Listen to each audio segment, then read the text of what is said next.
Hi, I'm Dev with Book Dragon Reviews, and today I'm going to talk about a really cool book that I just read. It's called The Foxglove King by Hannah Whitten. I gave it, just right off the bat, I'm going to give star reviews. I gave it, I think it's a 4-star review. Maybe it's a 4.5-star review. Oh, and I think that this book is also maybe for more like a more mature teen. I don't think I would maybe give it to anybody younger than a more mature teen.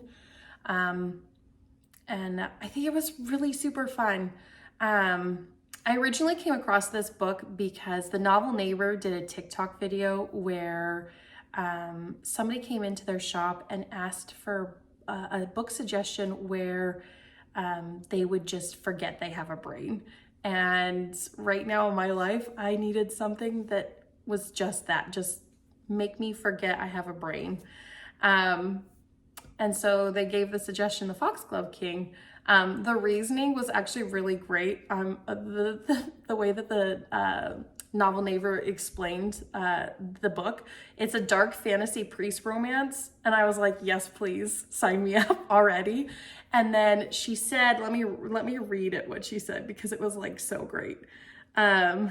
She also found out that it was a love triangle, and I love love triangle tropes. That's always great. But she said, where the other love interest is a morally gray by disaster prince. And I was like, I need this in my life. I can't, like, I need to read it now. So that was like the only thing I knew about the book going in, and it was perfect. It was exactly what I wanted it. So it was a great suggestion by the novel neighbor.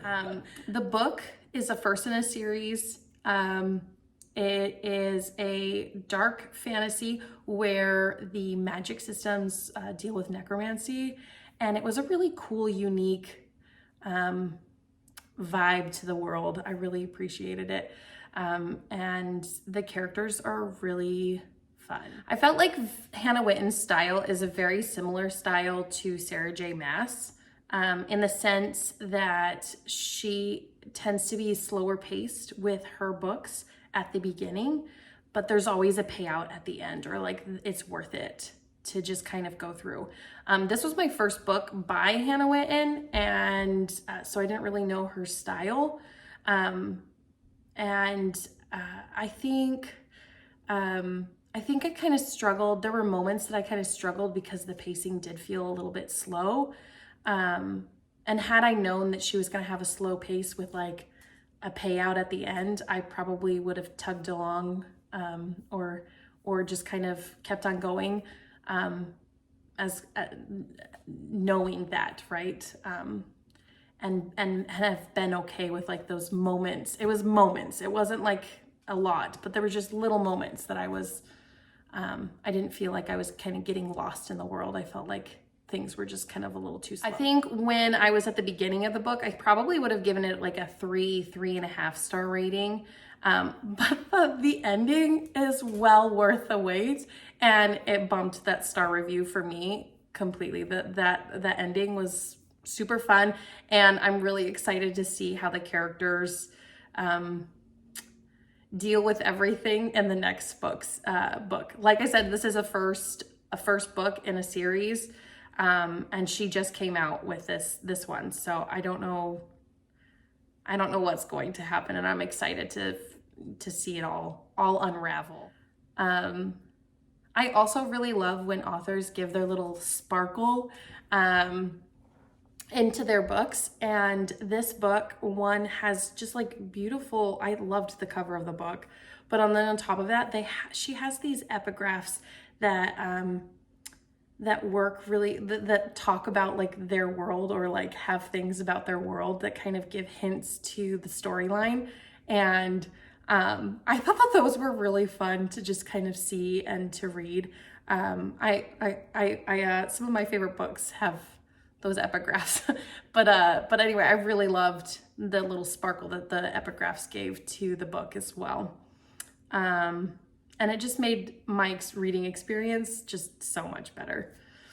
My issue with this book, that really isn't even an issue at all, is that the book says that it is a fantasy romance book, and I just don't feel like I got enough. I wanted more the whole time. I just wanted more. I wanted more tension. I wanted more ship. I wanted everything. And I just didn't get it as much. So I just think it's a fantasy book with like a little sip of ship on the side. But I know that the ship is sailing, and I'm excited to see it in the new book. But this book specifically, I think the rating is closer to a 1 chili pepper. Maybe for conservative people, it might be like closer to a 2, but I think it's a 1. I'm excited to see how everything kind of plays out in the next book, and it's gonna be so good. It's gonna be so good.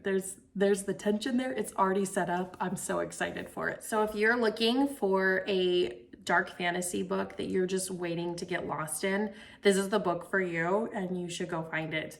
I had so much fun with it. I devoured it so quickly, and I just can't wait for the next book to come out. So Hannah Whitten, hurry up, because I'm waiting.